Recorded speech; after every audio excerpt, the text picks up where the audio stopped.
우리는 모두 다 연약함이 있고 고난이 있습니다. 우리들 중 누군가가 때로는 그 많은 고난과 어려움을 이겨내고 정말 아름다운 삶을 살아가는 그러한 사람들의 이야기를 또한 심심치 않게 듣습니다. 과거에 우리나라가 일본의 지배를 받았던 때가 있었죠. 그때 나라와 민족을 위해서 자신의 일평생을 고난을 받으며 한평생을 바친 그러한 이들의 삶도 있습니다. 뿐만 아니라 1980년대 우리나라의 한참 민주화 운동이 진행되어질 때 그 이념을 위해서 자신의 전 생애를 바로 고난을 당하며 지낸 이들이 있습니다. 여러분, 이들이 자기의 개인적인 이러한 고난을 이겨낸 이들 참 귀합니다. 그리고 나라와 민족을 위해서 한평생을 고난을 당하며 거기에 모든 것을 바친 이들의 삶 또한 귀합니다. 뿐만 아니라 이념을 위해서 자기의 전생애를 바친 이들도 참 귀합니다. 그렇지만 이들의 고난은 바로 썩어질 이 세상까지다라고 하는 것이죠.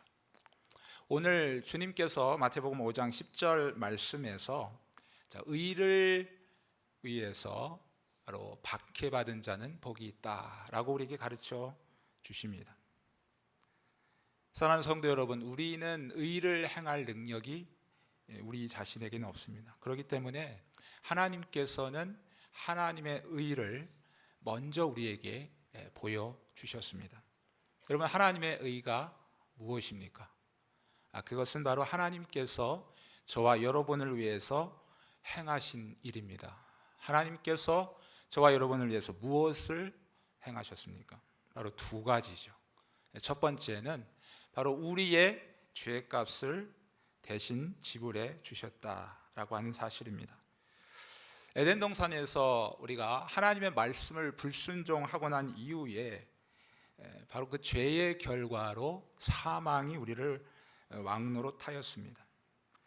인간의 육체적인 죽음뿐만 아니라 우리가 더 이상 하나님을 알 수도 하나님을 찾을 수도 없는 그러한 영적인 하나님과의 단절, 그리고 하나님과 영원히 단절되어서 살아야만 하는 지옥의 형벌, 다시 말하면 영원한 죽음 가운데 우리가 떨어졌다라고 하는 사실이죠.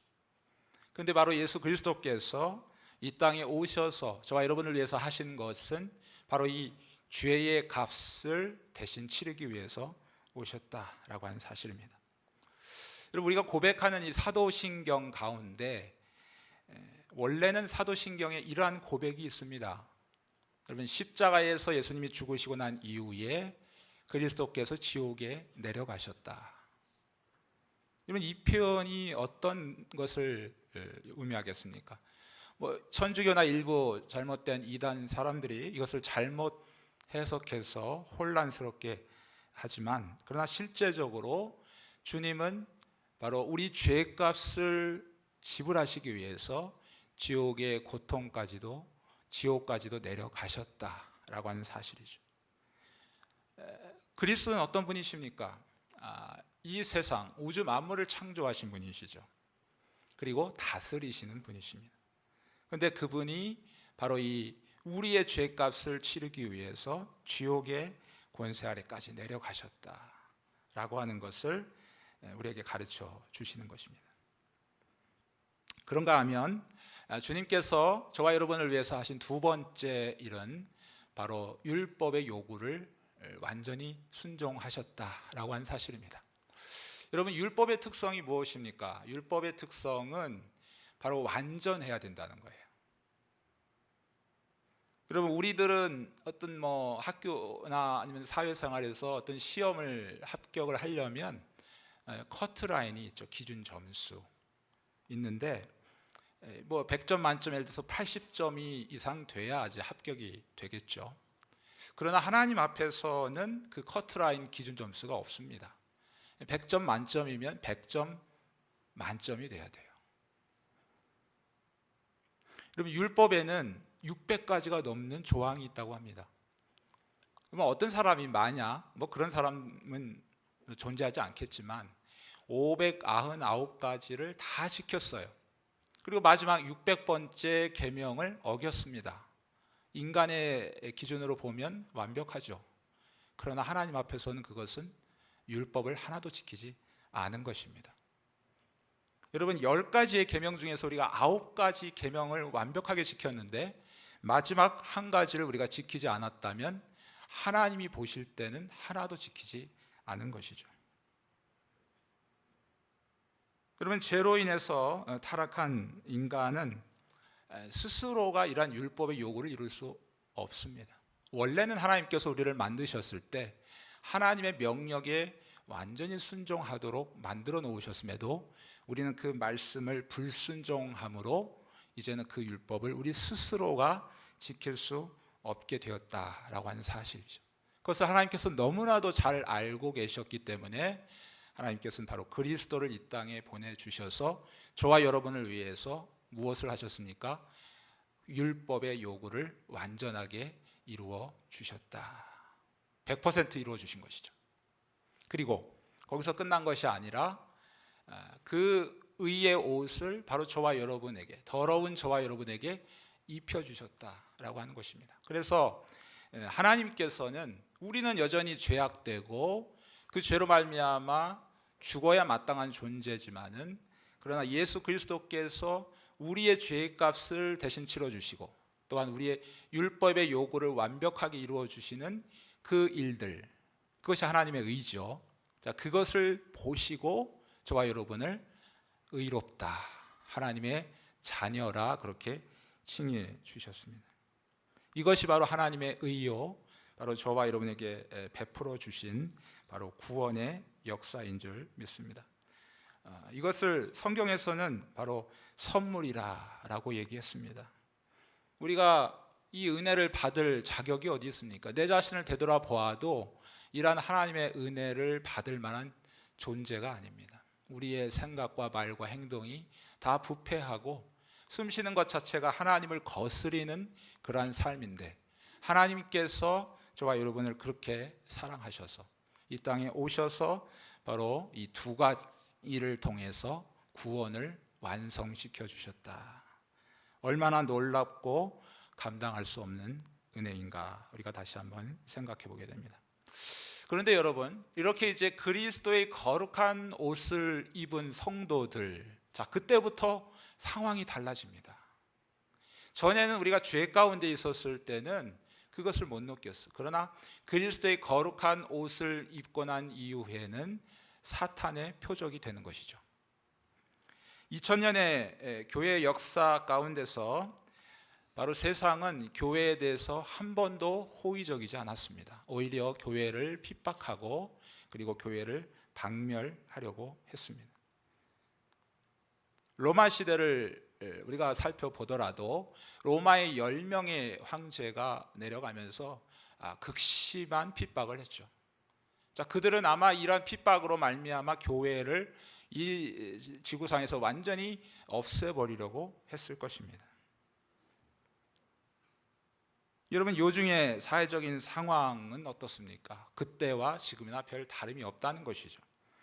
자, 여러분 여러분 핸드폰인 이제 스마트폰을 갖고 계시니까 손 안에 세상 돌아가는 모든 이야기를 다 듣지 않습니까? 보지 않습니까? 그런 상황 가운데서 이제 교회가 어떻고 또 교회 지도자가 어떻고 이런 기사가 나오게 되면 사람들은 벌떼같이 바로 교회에 대해서 욕을 하죠.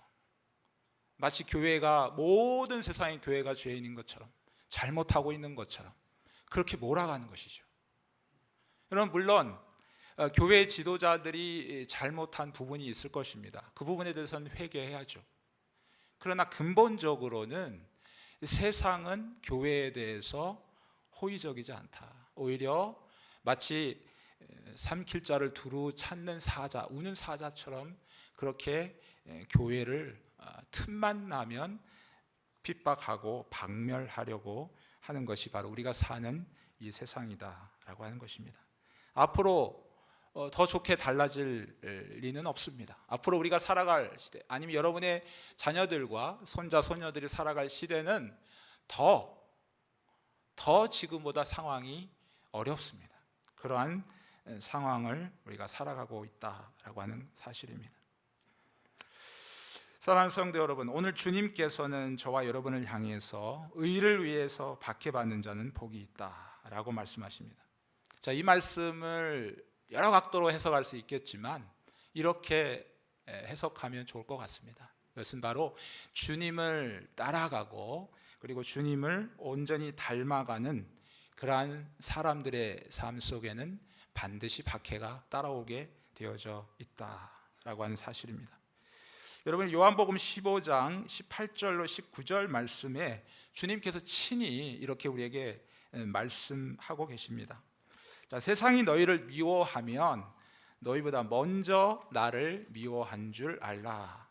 너희가 세상에 속하였으면 세상이 자기의 것을 사랑할 것이나 너희는 세상에 속한 자가 아니요 도리어 내가 너희를 세상에서 택하였기 때문에 세상이 너희를 미워하느니라. 사탄이 자기 편에 있을 때는 자기 편 건드리지 않습니다. 그러나 하나님의 은혜를 입고 하나님의 의를 입은 저와 여러분, 성도들, 교회, 이것은 사탄의 제1의 표적이 된다라고 하는 사실이죠. 또한 디모데후서 3장 12절 말씀에도 보시면 무릇 그리스도 예수 안에서 경건하게 살고자 하는 자는 박해를 받으리라.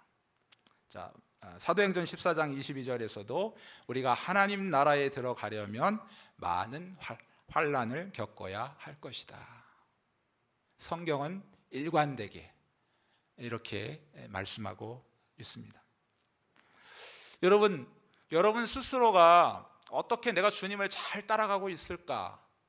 내가 어떻게 주님을 잘 본받고 있을까? 여러분 스스로 체크하기 어렵습니다. 보이지 않기 때문에.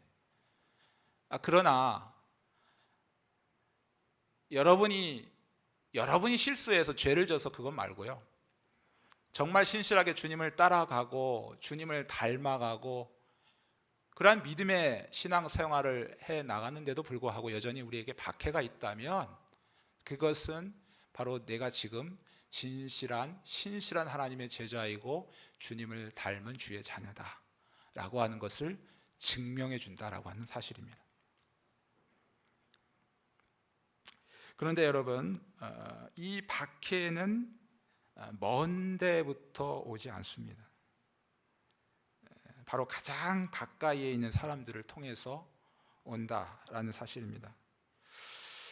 여러분, 겉으로는 주님의 제자요, 주님을 닮은 자라고 말하지만 그러나 그의 삶의 중심에 있어서는 주님의 제자 되는 거 관심 없어요. 주님을 따라가는 거 관심 없습니다.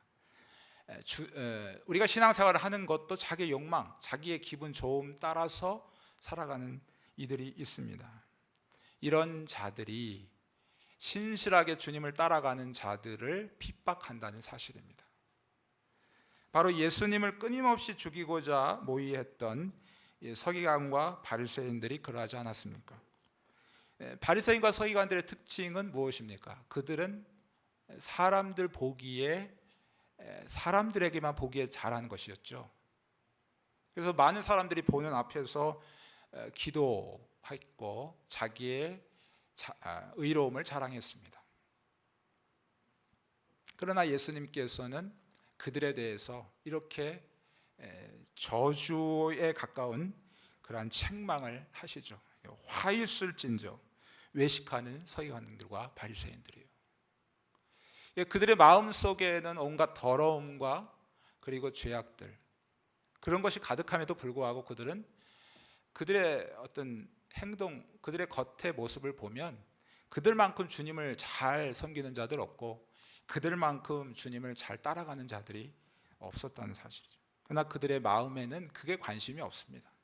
그것이 그들의 삶의 목적이 아닙니다. 자기를 드러내고 자기의 의로움을 드러내는 것이 그들의 삶이었죠. 주님께서 계속해서 그들의 정곡을 찌르십니다.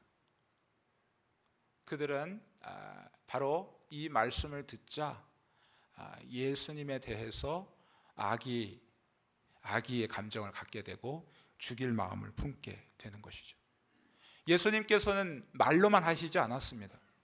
그들의 악함을 지적하셨을 뿐만 아니라 바리새인들처럼 말만 뻔지질하게 그렇게 그냥 겉표정만 포장만 그럴듯하게 해서 살지 않았다는 것이죠.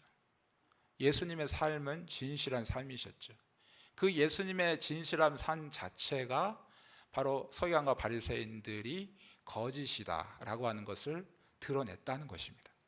그것으로 그들은 더욱더 주님을 죽이려고 계획을 했다는 것입니다. 여기서 우리가 꼭 기억해야 할 사실이 있습니다. 우리 스스로가 여러분 진실로 주님을 따라가는 삶을 우리가 살지 못한다면 정말 진실되게 주님을 따라가는 그런 삶을 사는 사람들을 오히려 박해하게 되는 자리에 이르게 된다. 우리가 진실로 주님을 닮아가는 삶을 살아가지 못하면 주님을 닮아가려고 그리고 주님을 닮아가는 자의 삶을 사는 그러한 의로운 성도들을 박해하는 핍박하는 자리에 이를 수밖에 없다라는 사실입니다. 하지만 여기서 더 확실히 기억할 것이 있습니다. 그것은 바로 우리에게 놀라운 일을 행하신 주님을 바라보는 것입니다. 우리의 죄값을 치러주시고 우리를 위해서 율법의 요구를 완전하게 이루어 주신 주님을 바라보아야 된다. 오늘 아까 150장 찬양을 같이 불렀죠. 갈보리산 위에 십자가 섰으니 주가 고난을 당한 표라. 우리는 언제나 그 십자가의 현장 가운데 가 있어야 됩니다. 나를 위해서 고난을 당하신 그 주님을 늘 묵상해야 된다라고 하는 사실입니다. 이 사실은 우리가 처음 믿을 때 뜨거운 그런 여러분이 처음 예수님을 믿을 때 초신자 때 많이 가져야 될 그런 것이 아니라 목사인 저도 또 교회를 오래 다닌 성도들도 교회 중직자들도 언제나 잊지 말아야 할 것이 바로 이 십자가의 현장에 가는 것입니다. 주님께서 저와 여러분을 위해서 이 땅에 오셔서 해 놓으신 두 가지 일, 죄값을 치르시고 우리의 율법의 요구를 완전히 이루어 놓으신 그 십자가의 현장으로 우리가 날마다 가야 된다라고 하는 사실입니다. 우리가 어느 순간 이 사실을 놓치게 되면 바리새인과 서기관들처럼 형식주의에 빠지게 되고 신앙생활은 고통이 될 수밖에 없습니다. 예수님을 따라가는 삶도 예수님을 닮아가는 삶도 우리의 힘으로 불가능하다라는 사실을 늘 염두에 두어야 된다라는 사실입니다. 대신에 우리가 주님을 바라볼 때 비로소 오늘 주님께서 우리에게 말씀하신 것처럼 의를 위해서 박해받을 수 있는 정말 주님이 진정으로 복되다 그리고 천국이 그들의 것이 될 것이다 라고 하신 이 주님의 약속을 바로 누리게 되는 능력이 바로 주님께로부터 임하게 됨을 깨닫게 될 것입니다.